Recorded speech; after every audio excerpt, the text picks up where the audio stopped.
What is going on, everybody? Welcome back to coaching call number 4 of this collective. For those of you who aren't here live, I am probably the sickest I have ever been in my entire life.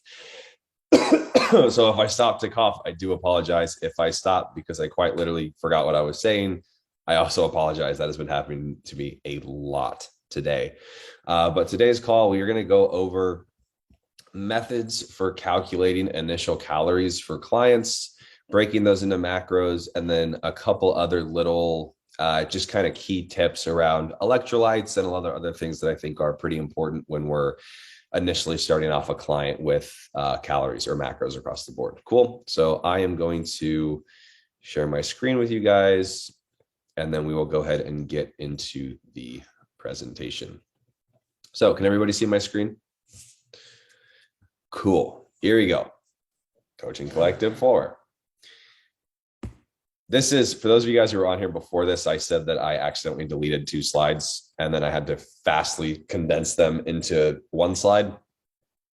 This is that slide. So how many calories do we need to start a client off with? Well, in order to establish that first, we need to figure out what our client's basal metabolic rate is first. So how do we do that? One of the most proven methods across the course of time, in my opinion, that I have used, seen, done for years. I don't even remember what this method is actually called. I just know that I have used it for probably 6-7 years, and it's always been pretty damn accurate. Now, there might be a different way that you use that's more accurate or works better for you. That's totally fine. Remember, this is just my interpretation of data. So we're going to take current body weight and we're going to multiply it by 10. That's pretty much the sure shooting way to find out somebody's initial basal metabolic rate. Okay. Now, for math purposes, we're going to say this person weighs 150 pounds. So 150 times 10 comes out to 1,500 calories, which is this person's basal metabolic rate. Now, we want to use an activity multiplier here, right? Because basal metabolic rate, we're going to skip ahead for a second. This is your basal metabolic rate. I apologize, guys, if I am stumbling over my words. I am so sick. So this is important. I think everybody should write this down if you don't know this definition off the top of your head, because it is really important. But essentially, to condense it and not read the whole thing, the basal metabolic rate is what calories you would burn if you stayed in bed all day and did not move. These are the amount of calories you need to literally stay alive. Okay. Now, we obviously want to multiply this by your activity level to know how many calories you need for the entire day. So I have them broken into 3 different charts here for you guys: sedentary, moderately active, and very active. So you can see the multiplier for sedentary is anywhere from 1.2 to 1.5. Can anybody, we'll do two different jobs that classify as sedentary. Can you guys give me 2 different examples? Or somebody give me an example and somebody give me another example of a sedentary lifestyle. An office job. Office job. What was the other one? I said accountant, but same thing. Yeah, same thing. They're basically just people that are working at a desk all day, right? People that are just sitting down all day. Honestly, if you're an online coach, you're a pretty damn sedentary person, right? If you're in here right now and online coaching is what you do full time, you're pretty damn sedentary for your job. Now, moderate activity. Can somebody give me an example of somebody who works a job or has a lifestyle that's moderately active? Like a delivery person. Yeah, a delivery person. I almost might even deem that very active, because especially if you think about UPS, dude, some of those packages are heavy as fuck. You know, yeah, hauling ass. Yeah. I would say moderately active. And this is just my interpretation. Moderately active for me would be like somebody working in retail. You know what I mean? They're on their feet, they're folding clothes, they're not really heavy lifting, but they're just kind of constantly moving and grooving and talking to people all day. They're just on your feet, right? So who would give me an example of very active? A server. A server? So I would say that could go either way, right? Is it a super busy night? Is it a super light night? I would deem something very active as a hard labor. You know, that we're talking very, these dudes are in the mines chipping away, they're building houses, things like that, construction workers, that's super, super active, So if we have Bob the builder over here, who's building 3 houses a week, we're probably going to deem him as a 2x of his current calories, because he's going to be burning probably the most amount of calories possible. Does everybody get that? Cool. Okay. Any questions on this or the calculations or anything like that before we move on? Cool. Okay. We just went over this.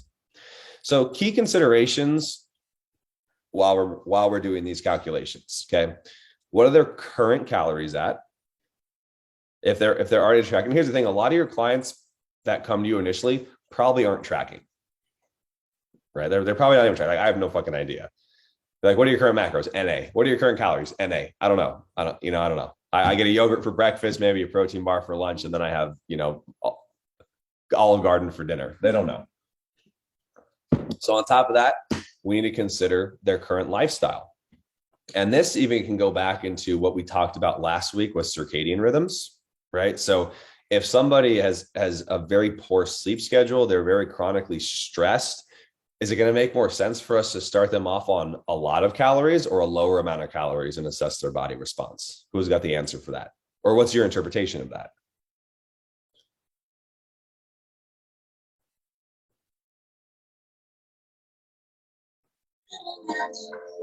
Sorry, repeat the question. I honestly don't even remember the question. Son of a bitch. Sorry, guys. I'm sick. I said if somebody if somebody is like very, very chronically overstressed, they're staying up super late at night, their body's stress response is high, they're barely sleeping, would it make sense, if they're not tracking calories, for us to start them at a very high end of their calorie range or a lower, safer end of their calorie range? I would do lower. Lower. I agree. That would be my interpretation, and just kind of monitor their response. Because remember, when we're in a stressed out state, it is easier to put on fat tissue. So we want to tread a little bit softly there. Okay. And this kind of bleeds into the next question. Are we able to raise calories without weight gain? Now, remember, damn it. Now, remember, Can you calm down? yes, my cortisol through the roof right now, dude. Are we able to raise calories without weight gain? We always have to remember with this question, not all weight gain is bad, right? Like if we bump somebody up 20 carbs and they're up a pound, we're like, oh my God, it didn't work, right? We know the differences, coaches, between what good weight and bad weight looks like. What I'm referencing here too is negative weight gain, right? If we put Becky up 10 grams of carbs and she shoots up 2.5 pounds, okay, that's something key to consider when we're regulating her normal calories to start, right? Does that make sense for everybody? Cool. And then we also have to remember that higher calories will attribute to elevated metabolic function over the course of time. Does somebody want to give me an example, or does somebody know what we mean when we say elevated metabolic function? Audrey, I know you know this. I literally just said, I don't know what he's asking. Shit. Here's the thing: is I don't even know what I'm asking. You mean a higher BMR? Yes. Perfect. Oh. Yeah, that was perfect. A for John, F for Audrey. I'm just kidding. Okay. Are there any questions on these 4 key considerations when we are creating the starting calories for people? Cool. Amazing. Let's move on. So metabolism. This one's important. Everybody knows what a metabolism is, but this is going to be the true definition of what a metabolism is. It's the chemical reactions in the body's cells that change food into energy, also known as thermogenesis. Yes.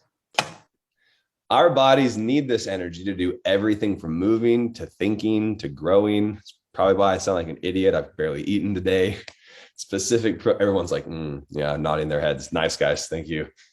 Specific proteins in the body control the chemical reactions of metabolism. So just important for that. Now, we have our calories.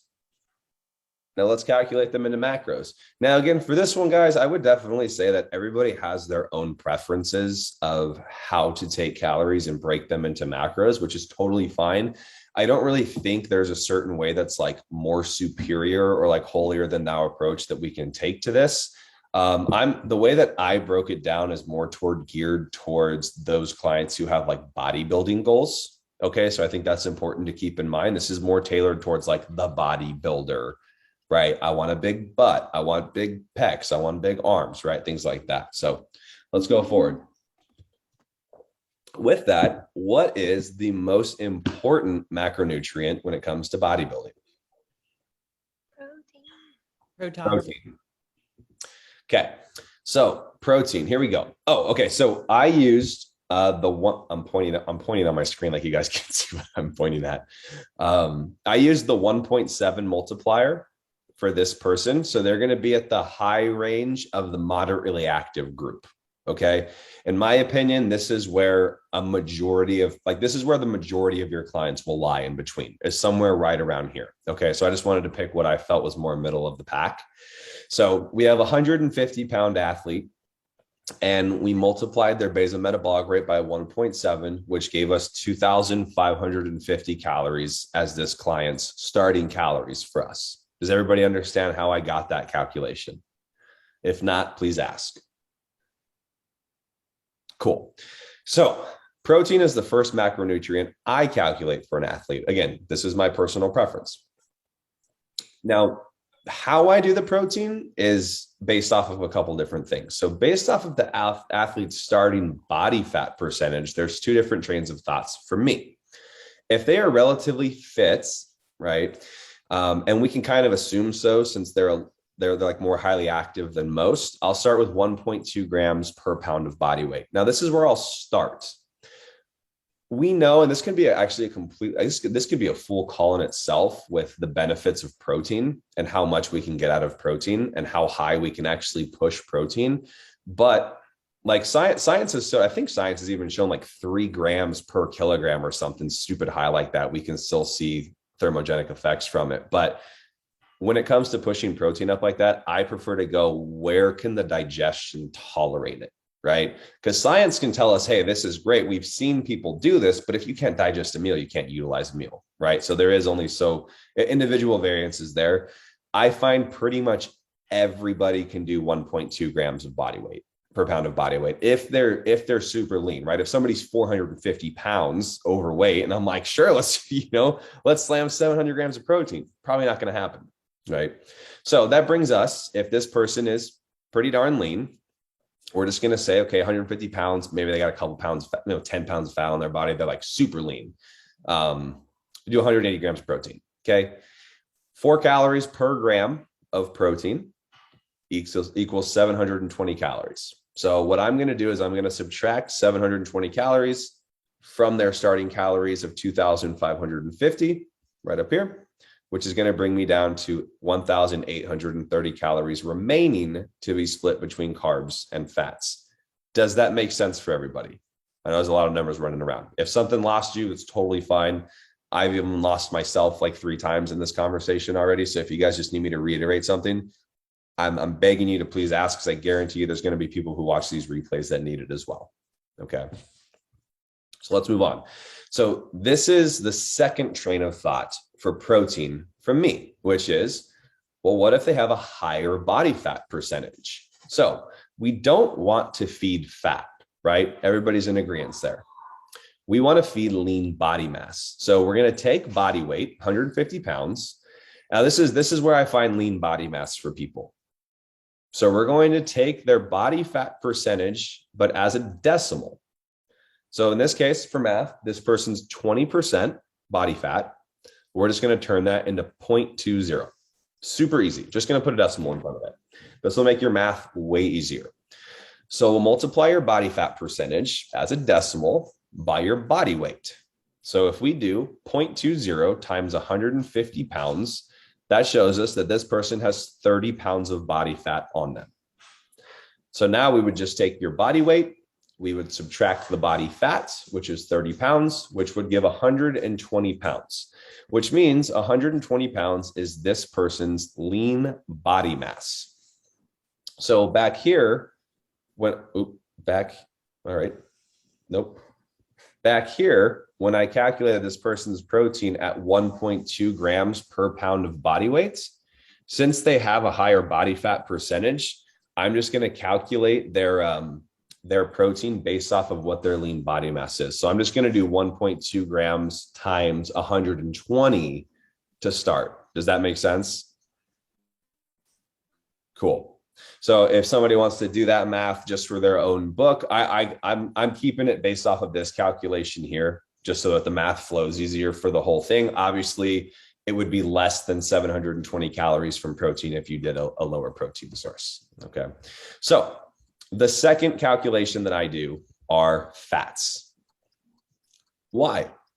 Fats are crucial for our overall health, hormones, skin, hair, nails, anti-inflammation, brain function. I mean, I could literally sit here and talk for, I don't know, maybe 2 minutes, honestly, about what fats can do for you. But my own rule to start, majority of women I usually don't like to go any lower than 45 grams of fat for a lifestyle client for women. I'll put them at 40 if they're in like, an aggressive fat loss phase or something. I don't love it, but I'm not like, it's not that detrimental, but I'm never going to start a client who's eating normally at anything less than 45 grams of fat for a woman. For men, I usually don't go lower than 50, but I prefer if we can get a guy to start eating around 60 grams of fat, I would definitely prefer it there, especially if we're getting them from quality fat sources. Remember, our bodies are literally engineered to eat quality fat and protein sources. Like that is genetically what we are made to do. So fats also, just a fun little tidbit here. So quality fat consumption actually has a direct correlation with testosterone production. So with that in mind, in theory, higher quality of fat intake would technically support higher levels of testosterone. That could be a possible correlation there. So it makes the most amount of sense to me to try to keep that supported at all times. Does everybody understand what I'm saying there? Does that make sense for everybody? Cool. So for math purposes, we'll use 50 grams of fat for this athlete. Okay. So we're going to do 50 grams of fat. And now keep in mind, if for those of you guys who don't know this, fats are 9 calories per gram. So for every gram of fat, it's 9 calories. So we're going to take 50 grams, we're going to multiply it by 9, and that's going to give us 450 calories. We subtract that. Our remaining calories are 1,380 calories for this athlete, which are going to be used over to our final macronutrient, which is Carbs. Carbohydrates, the final piece. Pretty straightforward. Would you guys, actually, since you guys are on this call, would you guys like a coaching call in depth on like why protein is important, why carbs are important, why fats are important? Or is it kind of like that's pretty self-explanatory? I feel like it could be beneficial. Okay, I'll write it on the board. So carbs are crucial for many processes in the body: glucose transportation, insulin secretion, thyroid conversion, energy levels, etc. Yeah, we could definitely do a whole call on this. So carbs are not correlated with fat gain. Eating like an asshole is. I just had to throw that in there. But I'm sure you guys are going to run into it a ton when you're starting off with clients, especially women. But I run into it a lot with men who aren't very like used to tracking food or anything like that. It's like, so if we did the remaining calories here in the carbs, this person's eating starting off at 345 grams of carbs a day. I can almost guarantee you any of your clients who have never really tracked before are going to be like, there's no way I can eat that amount of carbs. I'm going to get fat. My body doesn't respond. Like I'm carbon tolerant. My body swells up when I eat carbs. No, it doesn't. But we always have to make sure that the athlete feels comfortable with what's going on. So starting macros for our athlete with all of these calculations is going to end up being roughly 180 protein, 345 carb, and 50 fat. This is based off of 2,550 calories. Now, we could definitely utilize more fats here, in my opinion, or if the client desires it, right? Since carbs are fairly high in relation to fats. Keep in mind, one is not greater than the other.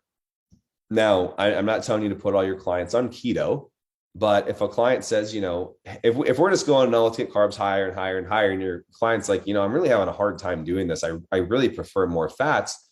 Well, fantastic. What's going to allow the client to adhere better? Something that they enjoy doing, right? So honestly, we could bump for this, for me personally, we could even bump fats up to like 80 and pull carbs down to like, I don't know what that math would be, 275 to 250, somewhere in between there. If that's what the client likes more. I usually find if people like higher fats, they usually are a lot more satiated. They usually sleep better because there's a lot of growth hormone secretion that can happen with quality fat sources, as well as that testosterone uptick. So if somebody thrives a little bit better on like higher fats, then I have no issue there. But keep in mind, when it comes to bodybuilders, carbs are very, very crucial for everything we're trying to accomplish in the gym: growing, lowering cortisol, thyroid, everything in between, right? The more I talk about this, the more I definitely think we should do a call on the macronutrients and their like in-depth roles here. So I'll definitely be doing that. So from this, I'll monitor the athlete for 1 to 2 weeks, but consistency matters here. I'm sure you guys have all had it where you have a client who starts off and you give them their macros in the first week. They're like, well, I'm getting used to it. And you're like, I mean, okay, well, actually hit it. And then we can check in next week. And then they maybe track 3 of their days. And then you're like, okay, we'll track them all. And then we can go from there. So once I finally get a client tracking this, can you guys see my mouse? I can't remember if you guys can see my mouse. You can't see my mouse? Okay. So when I actually have a client who will track the actual macros for 2 weeks straight, then I can actually see what the biofeedback's telling us. Because a lot of times you'll see clients who like track as they go. And I even had a client just start up and macros weren't around this. I want to say his fats were like 60. His biofeedback was like, man, I'm just really not hungry at all. He's eating like 180 grams of fat a day. I'm like, I mean, yeah, obvious. I would not, I could just eat 180 grams of fat alone and I would probably be satiated for the day. You know what I mean? So it's like, you're not going to be able to actually monitor if this calorie range is real for them, if they're not being consistent and actually hitting it to give you biofeedback markers. So that's important to note. I honestly recommend all you coaches here to really, really, really always like challenge your clients with things like this. Don't just say, okay, well, you're not hungry, let's pull food down. No, they need to actually hit an intake in order for you to know if it's working for them or not. So I monitor weight patterns. That's one of the things that this is one of the few times where I really do put a decent emphasis on what the weight is doing, is when we're first starting out with somebody. Because if I put them on this calorie and they start dropping weight like crazy, well, it's probably a deficit. If they start gaining weight, well, it's probably a surplus. But again, this also falls back to, are they being consistent? Is the biofeedback showing me that they're being consistent? Can I trust this person? Because people lie. They do. Any questions on this right here? Or any other interpretations you want to add to that for someone? Yeah, sort of a question. So I'm not sure if you covered this beforehand, but for example, like we work with mainly lifestyle clients and most of them aren't getting normal body fat percentage readings all the time. Would you be talking about like an estimation or how would you go about that if we don't have an accurate body fat percentage? Yeah. So, I mean, here's my honest to God truth. Again, this is just my interpretations of things. I don't think it's as serious as people make it out to be. Right. Like we're not going for like a stage link competitor, like for a lifestyle client, like for the most part. And honestly, maybe we even do a call about body fat percentages. That would be kind of cool. But like you can kind of gauge someone, yourself. I usually like a lot of times people go to the gym and they have those handheld ones where they like breathe out the air. And it kind of like tells you, like, it's not super accurate, but it at least gives you somewhat of a starting point to like base it off of. And then from there, it's like, for me, I would just rather you use the same body fat percentage monitor consistently, right? Because if they use that and it says they're like 35%, and then 2 weeks later they use it and it says they're 33%, it's like, okay, you're clearly making progress, right? But when it comes to like starting off, I really wouldn't worry too much about that, because we're just going to see, if you look at the last dot here, we're just going to monitor what happens to them for the first 2 weeks, right? Because if their body fat percentage is that high in the first place, which again, this is going to be majority of your clients, guys. People are either overeating or undereating. There's usually not a big in between when it comes to lifestyle clients. That's why it's our job to try to help find where their basal metabolic rate is. But they're either going to gain or lose if they start hitting things consistently. And then you can literally just monitor each week from there until you find that kind of like groove where things kind of just like stabilize. Cool. Cool. Okay. So another route we can take, what if they haven't been tracking at all? So what if you have a client, let me go back here real quick. What if you have a client, they train from home, they have absolutely no idea what a calorie is. They don't know what a macro is. They don't even own a scale. They don't even know what a gym is. They can't afford a gym membership. They emptied off all their life savings just to coach with you. So another way we can do this, we can have a client just start tracking everything they eat for the week so we can get a relative perspective on their calorie ranges for the day. Now, I think the most important articulation, if we're going to use this route, and typically why I don't like this route, is because people will start to change their habits when they start tracking them, because they're embarrassed. They don't want to be judged. They don't want to look like a piece of shit, right? Like any scenario that a client's going to make up in their heads, like, oh my God, if I actually track this, they're going to drop me as a client. People are going to lie when they do this method. So if you're going to use this method, I think it's probably the more realistic for somebody who's never been tracking. I would rather just do calculations based off of what they look like personally, right? I would rather do it that way. But what you can do is have them just be like, look, I need you to just tell me everything you normally eat. If you go out and you have a full pizza with your partner for a friend, that is totally okay. I want you to track it for me. Okay. And then I want you to just send me that all in your next check-in, so I know how many calories you're eating for the week. And then we can really start making progress here. So example, Monday, they eat 3,000 calories. And honestly, this is typically what it looks like. It's going to be some sort of fluctuations like this. Monday, 3,000, Tuesday, 2,200. This is for a guy, by the way.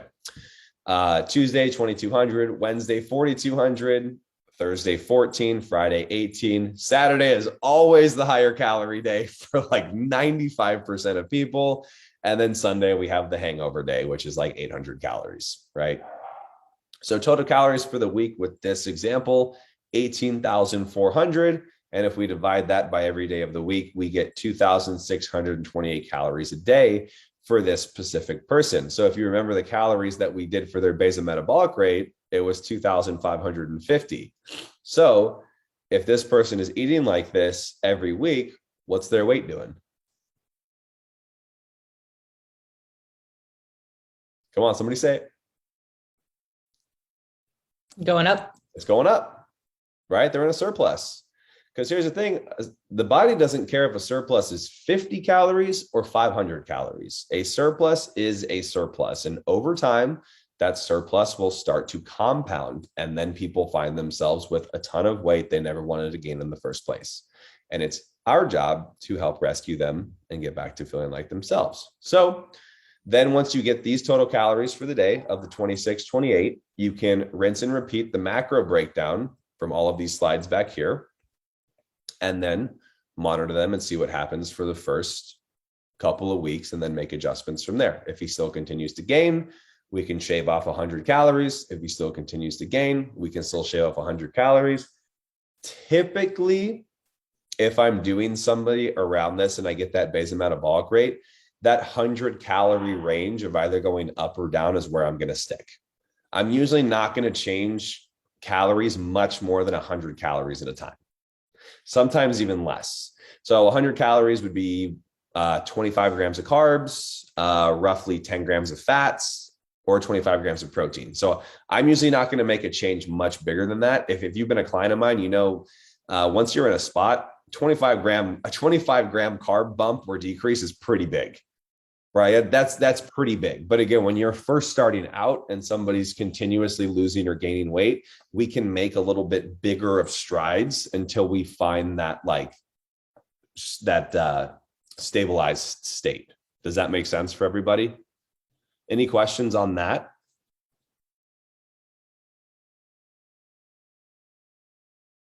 Cool. Okay.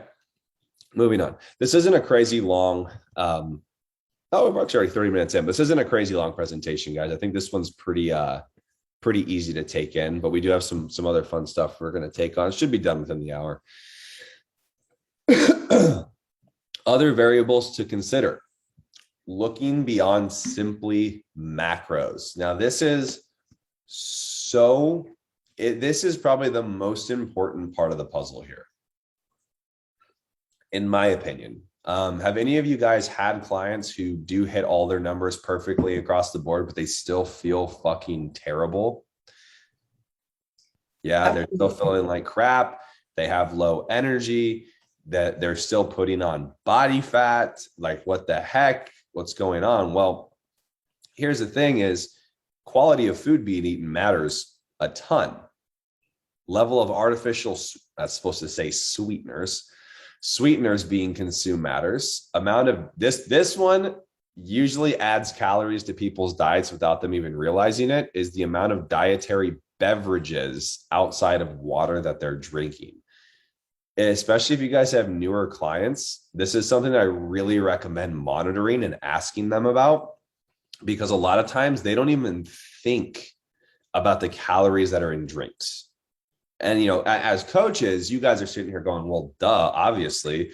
I have a really crazy story for you guys. Actually, when I first started doing just in-person training back in Ramona in freaking 2012 or 13 or whatever the heck that was, I had this lady. She was, to put this into perspective, she was 5'2" and she was 215 pounds. Okay. So she was very, very, very overweight. And I started talking to her about her food and everything in between. And she really didn't eat that crazy amount of calories. But it turned out that this woman didn't drink water. Like she just didn't drink water. She drank Coca-Cola all day, every day. Dude, this lady would literally crack a Coca-Cola and put it on her nightstand. So if she woke up in the middle of the night and was thirsty, it was a Coca-Cola.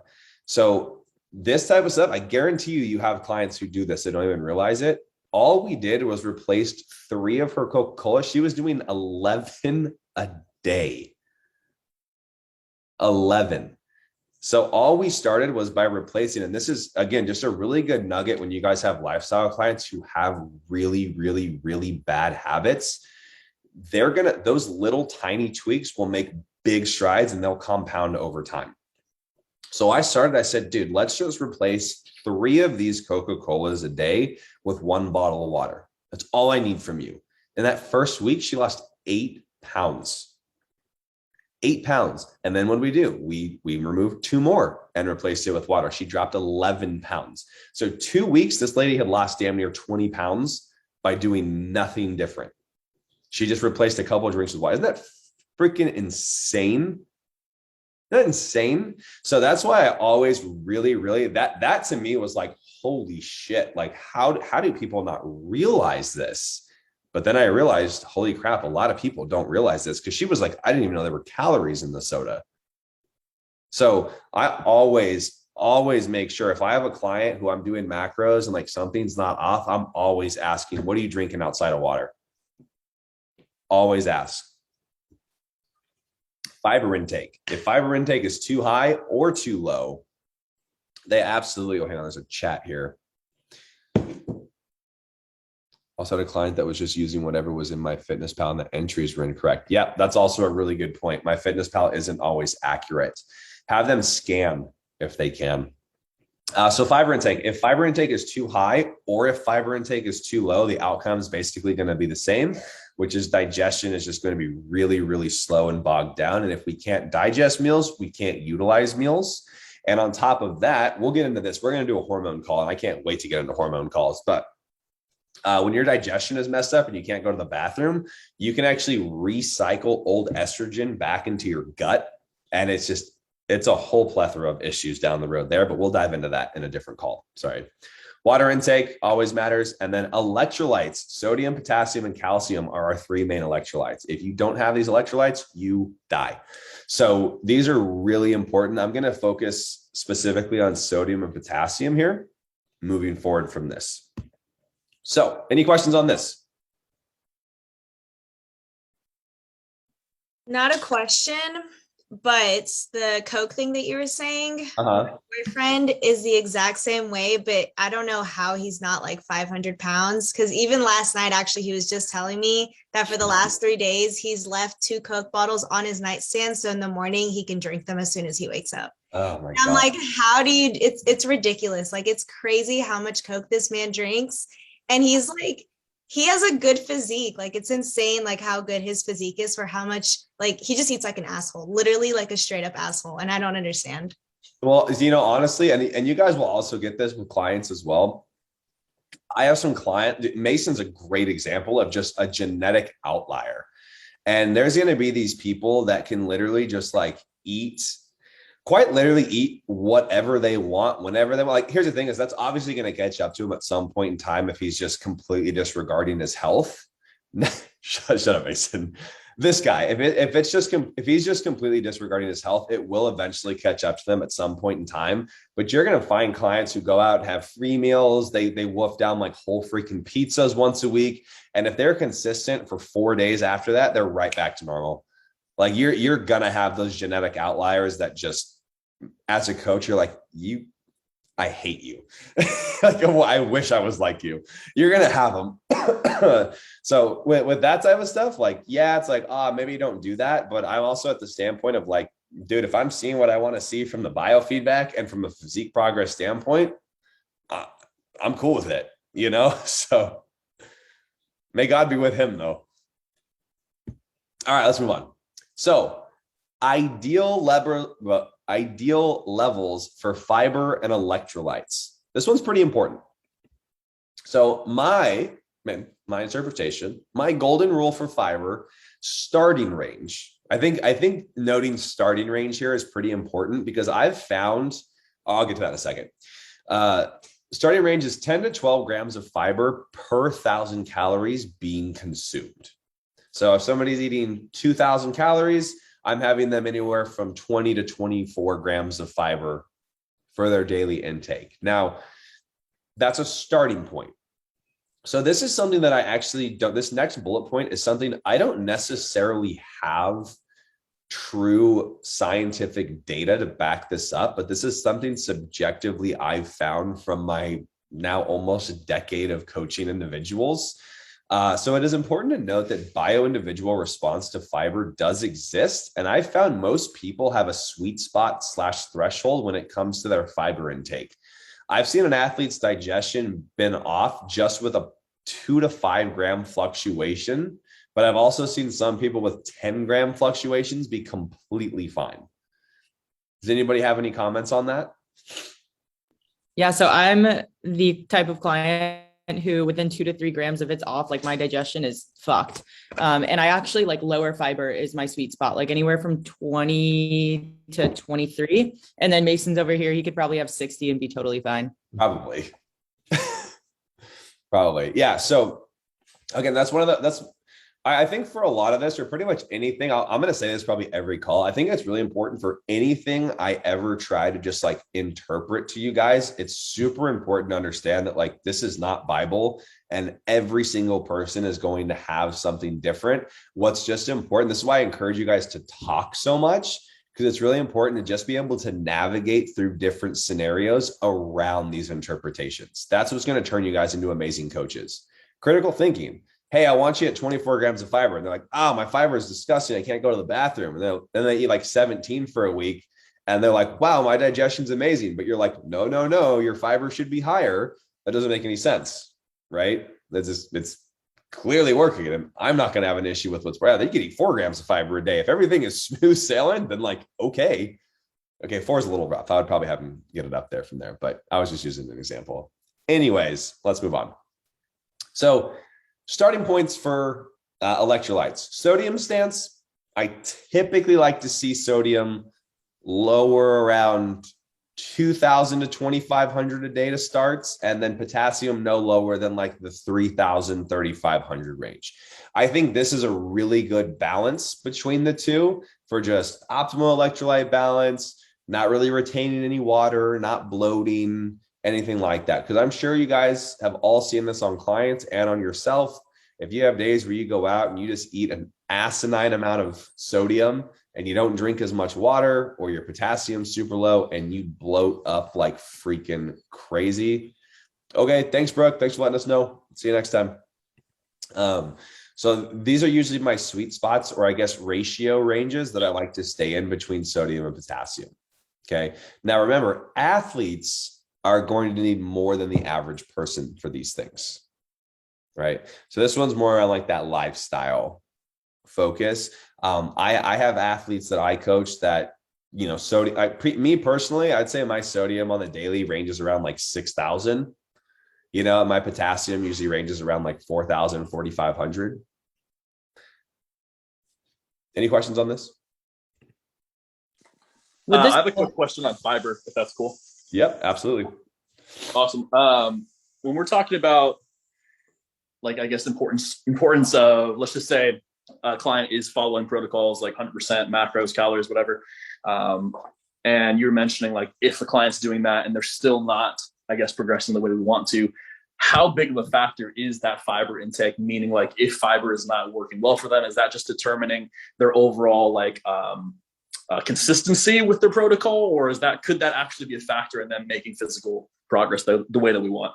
Well, I would say if their fiber not being optimized is causing their digestion to be off like a substantial amount, then yes, I think it's absolutely going to impede progress to a pretty large degree. Because like we talked about, if you can't digest a meal, you can't utilize a meal.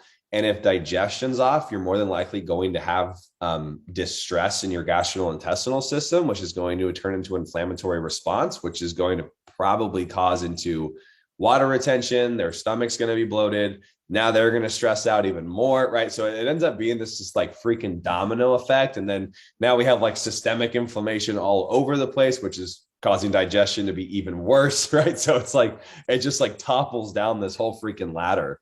So would fiber specifically be the cause of not making progress? No, but I think it could be a variable if it's throwing digestion off to a large enough degree. Cool, that makes sense. So as long as we're monitoring digestion each week, and that's fantastic, then we should be good to go. Yeah, 100%. Yeah. Like I said, if somebody's eating 12 grams of fiber a day and their digestion is freaking flying, they're pooping after every meal, dude, keep doing it. Rocks, I love that for you. You know what I mean? Don't change a damn thing. You're a rock star. Cool. Any other questions while we're on this slide? Yeah. So one thing about fiber, more so like specifically about like vegetables. Yeah, I know you had mentioned to me before that vegetables should be like cooked, not eat raw vegetables. Is that a thing? Yeah. Like just to be more available to digest. Yeah, just easier to digest. For the most part, dude, I don't think there's a lot of raw vegetables I can eat that don't mess up my digestion. I don't know if anybody else can chime in here as well with your own experiences there. I mean, I remember some of your clients were having issues. I think it was Shelby having issues with raw spinach, but like I could eat 5 gallons of raw spinach and be fine. Individual variance again. I'll say this: raw consumption is probably hit or miss for people. I know cooked is almost never a miss. Does that make sense? If you've got that like iron stomach, because I think I'm the same way. I think I could eat raw spinach nonstop and be completely fine. But I have found raw spinach for people, it's literally like diarrhea nonstop if you're consuming a shit ton of raw spinach. So I would rather just cook it. And then, you know, if they can't cook it, they're not going to die if they can't cook their vegetables. But if they're bloated one week and they don't know why, you go, well, did you cook your vegetables, or did you eat a new vegetable this week? They go, oh, I usually cook my spinach. I ate it raw. You go, well, there you go. Makes sense? Does that answer your question, John? Yeah, I got it. Thank you. Okay, cool. All right, let's move on. So sodium, why is it important? Roles and context. Straightforward. Sodium is a mineral that carries an electrical charge. Electrolyte. Boom. Electric. Anyways, about 85% of the body's sodium is found in the blood and lymph fluid. The lymph fluid part, I actually didn't know. I found that and I was like, that's kind of cool. I'm going to add it so I look smart. Transparency. So sodium manages blood pressure. This is why if you have if you have a really high blood pressure, what do doctors say? Oh, eat less sodium. That fixes everything, apparently. So they assist with nerve transmissions, muscular contractions. It aids in the urination process. There's a bunch of other stuff too, but those are the ones that I think are the most important to note here. Too much can lead to water retention, hypertension, which is high blood pressure, and even heart problems. So sodium is definitely one of those things, potassium as well. I just think electrolytes are some of those variables that really, really just need to be respected and understood. Okay. So sodium is essential for an athlete's performance, right? And we can see that there with its assisting in nerve transmissions, muscular contractions, et cetera. So it would make sense for a bodybuilder or an athlete in general who is reliant on optimizing contractions that sodium is going to be there to be important. Now, it's very age dependent with sodium as well. When I have an athlete who is higher in age, we're typically going to want less sodium in the diet due to downregulation of kidney function. Because remember, everything goes through the kidneys. Myself personally, I have to watch my sodium intake because I actually have 2 damaged kidneys. I had a complication during my birth that caused both of my kidneys to be 50% damaged. So I actually do have to monitor my sodium intake quite a bit just because my kidney function is not amazing. Okay, so if you have clients who have some kidney dysfunction and stuff, it is important to monitor their sodium intake with that as well. Questions there? Pretty straightforward. Cool. Let's move on. Potassium. Why is it important? Roles, context. Also aids in nerve function and muscle contractions, helps stabilize the heartbeat, will help balance out pressure, help balance out blood pressure in relation to sodium, right? And this is where we start calling electrolyte balance and imbalances, right? If sodium is too high and potassium is too low, we have an imbalance, right? We kind of want them as balanced as possible. So it helps move nutrients into the cell and waste out of the cell. So potassium has a huge role there. Nutrients in, things we don't want out. That's why potassium, in my opinion, is so crucial for bodybuilding as well. So consuming too little or too much can have negative effects on blood pressure as well. Also important to note, right? Electrolyte balance is going to play a huge role in general on your blood pressure. I don't know about you guys, but blood pressure seems pretty important to me. Potassium can decrease sodium levels and increase urine production. So this is kind of a little nugget that I use for peak weeks for clients that I'm actually going to show you guys a visual of on this next slide here, which is pretty cool. So we can utilize this use and role of potassium in what I call a royal flush protocol. If a client is experiencing severe water retention from an electrolyte imbalance, potentially caused by too much sodium, etc. Okay. Are there any questions on just kind of like the basics of why potassium is important, its roles, context, anything like that? We're pretty much done. This next one's the last slide here. Any questions? Wait, so I'm sure it's just because of like electrolytes and whatnot, because if I have too much sodium, I'm really thirsty. But when I have too much potassium, I am literally like, I could drink 3 gallons of water and still feel thirsty. Why It's probably because of its aggressive effects on increasing urine production. So you're just continuously flushing if potassium is super high. Gotcha. Makes sense. Thank you. So on that note, we're going to go here. So this right here is a 2-day difference. 2 days and 6 pound difference with this client. So I don't know about you guys, that looks like a hell of a lot more than 2 days. So this client was actually significantly over salting her meals, and I had no idea. Like we're talking like 10 to 12 additional clicks of sea salt per meal. Insane. So blood pressure goes high, water retention is there, body starts not responding the right way. Okay. Lines in the physique start blurring. So this is also a visual that you can start looking for in clients. If everything's kind of good to go, they're pretty lean.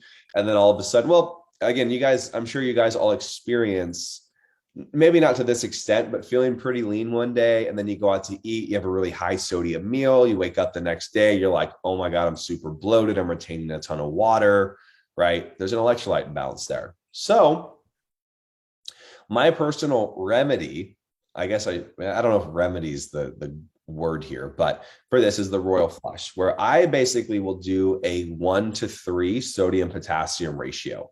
So if I had to put that out in numbers, right, 1,000 milligrams of sodium, 3,000 milligrams of potassium. Excuse me, that 1-to-3 ratio there, while keeping water pretty stable around 1.5 gallons. All we're doing here is flushing everything that's being retained from this electrolyte imbalance.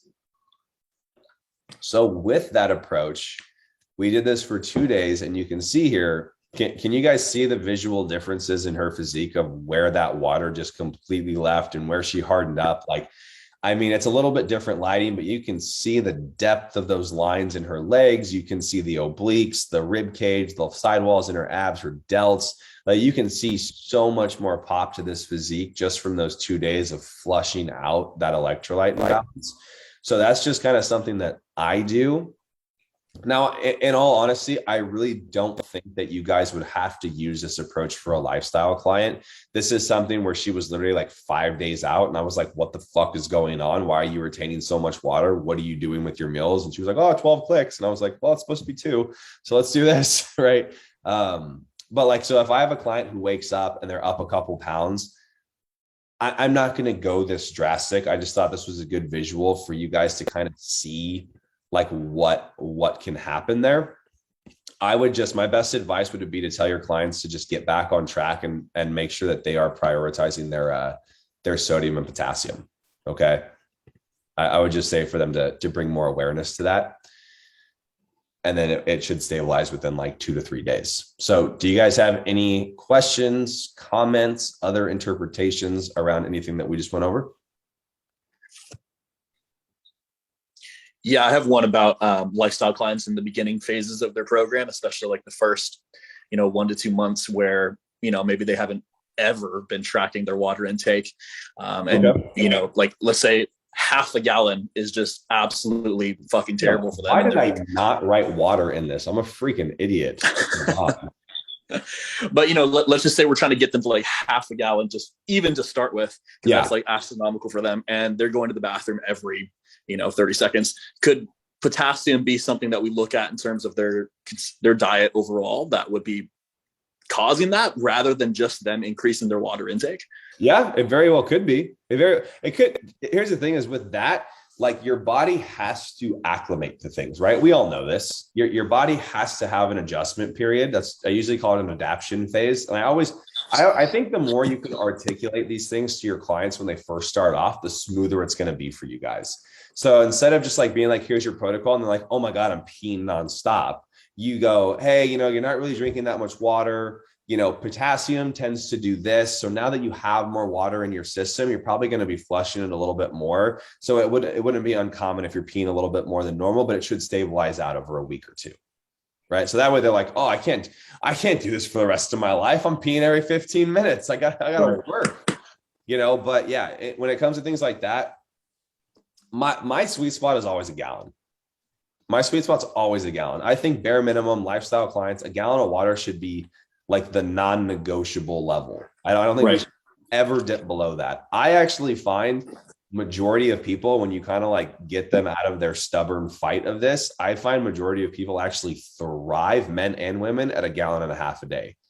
When you can kind of reach that threshold, and I would say unless they're pushing food. When you're pushing food high, water actually becomes way less of your friend in the digestive process. I'm going to write that down. That is another coaching call we should 100% do. So we'll do that. We'll do that later. But yeah, I would say if they can barely drink a 1/2 gallon of water a day, we may even argue pulling potassium down a little bit more in relation to sodium to start, just so they're not like, so they're able to get it up.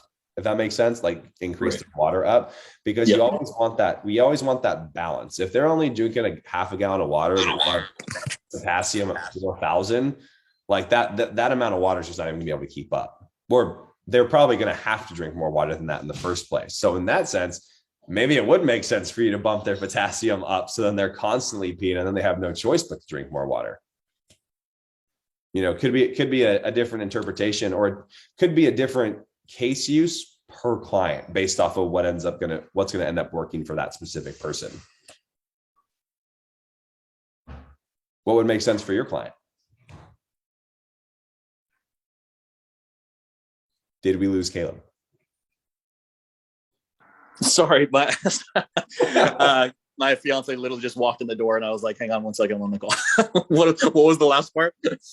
I said, well, what would make sense? What would make the most amount of sense for the client that you're asking about? Yeah, in terms of like pulling back potassium and all of that. Yeah.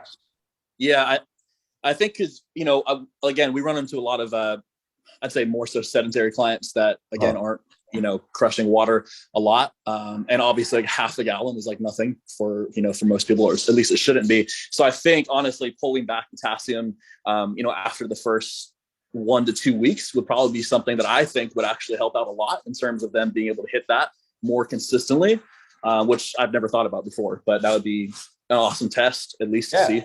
Well, see, what you said right there, Caleb, was perfect. It would be an awesome test. Right. That's something that we always have to go out of everything we're doing for coaching and stuff. I think because of social media and because of how a lot of coaches show up and post things and like make people feel stupid if they do something wrong or not this certain way. Like people are so scared to just try stuff. And that's if you look at like if we got rid of everything, if you look at like cavemen or like how science even started, it was like, does this work? It does. Right. Okay, great. Let's keep doing it. Right. Like that's literally how science became science. You go, I tried this 10 times and 5 times it worked and 5 times it didn't. So we need another time for it to be confirmed if it works more times or not. So anytime you guys have all this data, it's like, just try things out with your clients and see what happens. I just think the most important part is to constantly communicate that with your clients. Hey, this is what I'm thinking. You're having a hard time doing this. I think that based off of what potassium does in the body paired with water, if we lowered this and did this, then this might happen. Why don't we try it and see what happens for 2 weeks?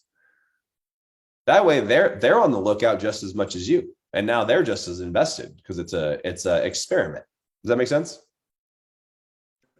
100%. Yeah. Yeah. That's at least the way I like to coach people. I think that it just makes it a lot more of like a collective effort. It's like, cool, why don't we just do this and see what happens? Yep. Cool. Anybody else have any finishing questions before we sign off? I have a question. Yeah. Yes. Oh, sorry. Go ahead. Okay. It plays off of like Caleb's, but more so for lifestyle clients.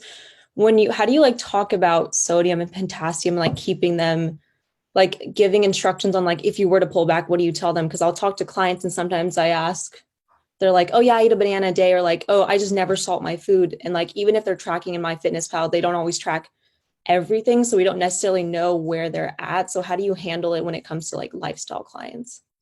Well, here's the thing is if we're going to take the approach Caleb wants to take here, where we're going to really monitor, oh my God, what are they called? Electrolytes. Jesus, I'm sick.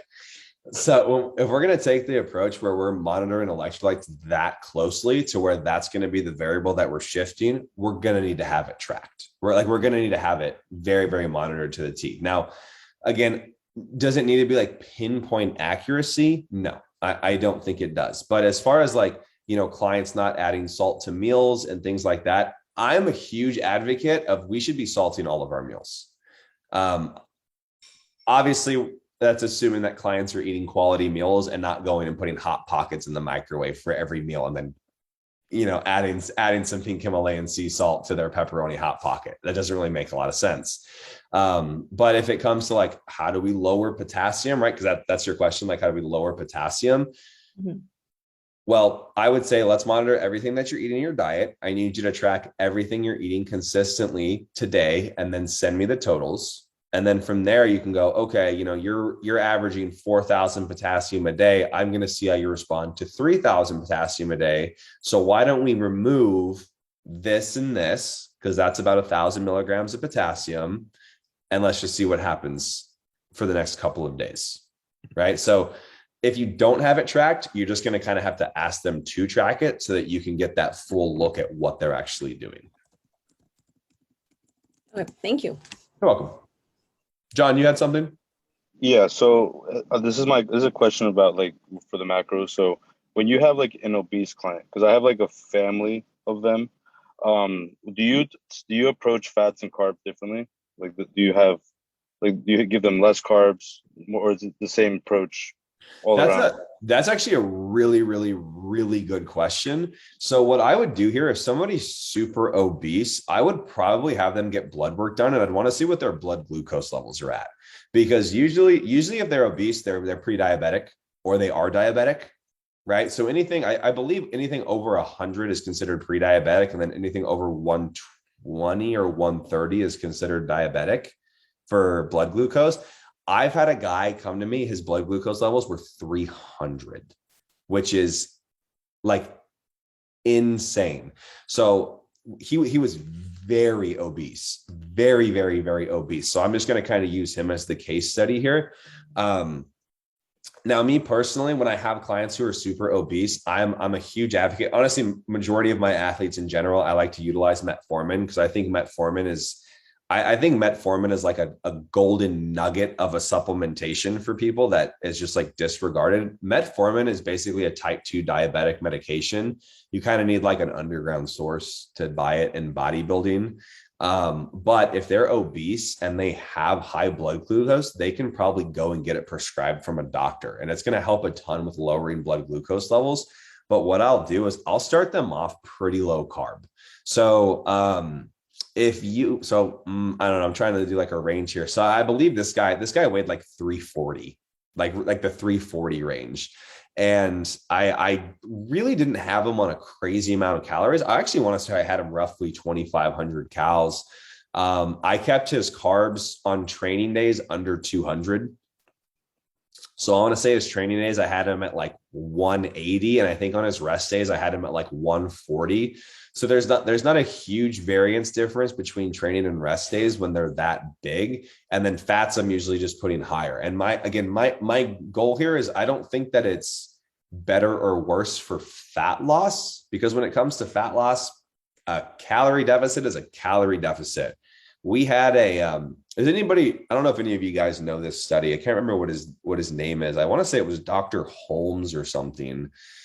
This guy basically. Well, Nick, I don't want to cut you off, but I have like 3 clients waiting for me. So can I like rewatch this if you answer my question? I'm sorry, man. Yeah. You're good. All right. Thank you. Yeah, you're welcome. Well, damn. So anyways, Dr. Holmes, basically he was this doctor that was researching like calorie deficits and weight loss. And I want to say it was at 45 or 90, or I think it was 90 days. He did a 900 calorie diet on Twinkies. He only ate Twinkies for 90 days. And I think he ended up losing like 47 pounds or something. And like all of his health markers actually improved from losing weight. So based off of John's question, it's not about like lower carbs or lower fats or higher being like more superior for fat loss. When it comes to people who are actually obese, I'm more concerned about them developing diabetes, right? Because that's a hard thing to deal with. So if they don't have diabetes, but their blood glucose is through the roof, I'm going to go lower carb. I'm going to go higher fats. And my goal is going to be to get those blood glucose levels down as fast as I freaking can. And I actually want to say that client specifically that I'm talking of, we actually cut his blood glucose in half in like 2 months. So we went from 300 to 150, 140 range, which is still super high, but compared to what he was, it was honestly unreal. He was like, dude, this is the best I've ever felt in my freaking life. And to me, that's a win, so that's kind of not the only sense, but that would make more sense to me of why we would do lower carb in the first place. Does everybody understand what I'm kind of saying there? Okay, so I follow BioLane and Holly Baxter, and initially like they were all Lane Norton, yeah. They were all like, calories in, calories out, whatever. Like he was the guru of that. And now I've seen a lot of their posts. I haven't looked into it enough, but I've seen a lot of their posts about something about how like fat metabolizes and like how fat is easier to turn into fat. I don't know. It was like dietary fat. Correct. Yeah. We've seen that in a couple of studies, but again, it's going to be more so here's the question. Can you put on fat if you're not in a surplus just from your alone? Right. So like there's always going to be this or that, what about this, what about that? Like we know you can eat protein, and protein actually is probably not going to convert to fat tissue. Yeah, I mean, so there's all these variances, but in the context of, so I'm not saying he's wrong. right? Because fat can have a higher propensity to turn into actual fat tissue over an elongated period of time if you're in a surplus. All right, thanks, Caleb. But when it comes to fat loss and us trying to lower specifically blood glucose, I'm not saying I'm going to put these guys at 200 grams of fat a day, right? But if I have 2,500 calories, he's getting 1,000 of those calories from protein, right? So say he's at 200 grams of protein. Wait, 250 grams of protein. He's at 200 grams of carbs. That would be 800 calories, right? So now we've got 20. I almost had it. It's okay. I almost had it by not writing it down, and then I lost all of it. 1,000 calories from protein. Okay, he's on a 2,500 calorie diet. 800 calories from shit. Nick, just give up. I think you got the point. Anyways, he's not eating an asinine amount of fat intake from his calorie range. That's going to have me have any sort of concern of that making him gain fat whatsoever. Yeah, that makes sense. I feel like I was more so referring to like even like bodybuilders, how they right now are promoting like a much lower fat diet and like higher carb just because fat is more susceptible or easier to turn into fat. I don't know. I wanted to look into the studies a little bit more. So my thing, and I actually plan on doing a call of this, but we can just kind of touch on it briefly. Briefly right now. I agree with that. I don't like to push fats like an asinine level unless I have an individual who's a hard gainer. So if I have somebody who has a really freaking hard time putting on muscle, I will usually put their fats up a pretty high amount. I mean, I've put somebody at 180 grams of fat a day before. I think that's the highest I've gotten somebody with fats. And that's just because they're literally like, they cannot hold calories whatsoever. And I usually find, and I don't even know if there's research to back this up. This is just what I've found with people is when I can push those fats up high in succession with higher carbs and calories, they'll typically hold those calories a lot better and actually be able to start holding onto some tissue with that as well. So that's the only time I'll ever use like super high fats. If like this person literally can eat 1,000 grams of carbs and not gain any fat or muscle. Now it's like, I'd rather you gain something. You know what I mean? So that's that. Any other questions on this, guys? Cool. Then thank you guys so much for coming. Next week, we will resume back on Wednesdays. I apologize. There was no possible way I could have hopped on a call yesterday. So thank you guys so much. If you guys liked it, post about it, bring us some more coaches. Let's make it a thing. Appreciate y'all. If you guys have any, wait, most important thing, let me get the peace sign up real quick. Most important thing, next week's call is going to be a case study call with your own clients. So I'm going to start doing these once a month. I'm going to do a case study call.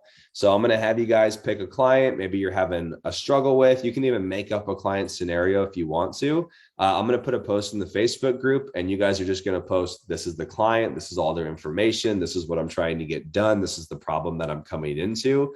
And then I will take 5 or so of those case studies, and then I'll go over them on this call specifically. And all the coaches can also collaborate on that as well. Does everybody make sense of what I'm trying to say is happening there? Any questions on how to like portray that? Cool. All right, dudes. Well, then I will see you guys next week. Have a good weekend.